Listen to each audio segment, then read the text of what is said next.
yung regulatory operation. So yung regulatory capture na na-vlog na natin nung una, ito yung sa government agency na pinapaboran yung mga industries na kanilang nire-regulate. Kumbaga,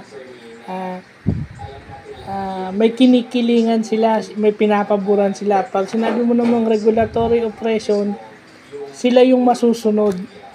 Kung gusto nilang baliwalain to, gusto nilang paboran to, pwede. Pero ang ginagamit nila ay mga batas.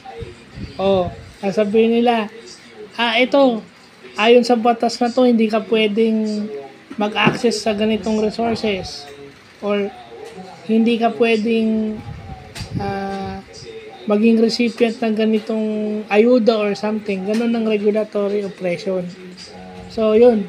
Butit na tayo, no? Kasi, nakita ko to dahil sinabi dun sa CNBC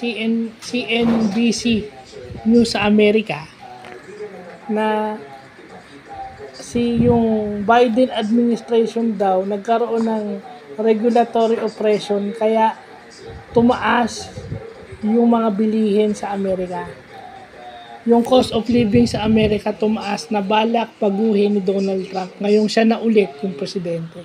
So, ni-research natin ano yung meaning ng regulatory oppression. Yun yung paggamit ng mga batas o mga batas ng Kongreso at saka Senado na ginawa nila para limitahan o pigilan yung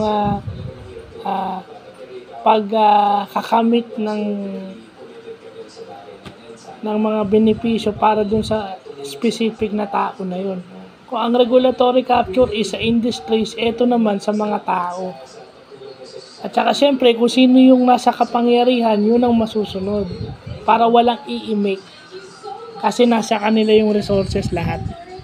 So, yun yung regulatory o oppression na bagong term na natutunan natin.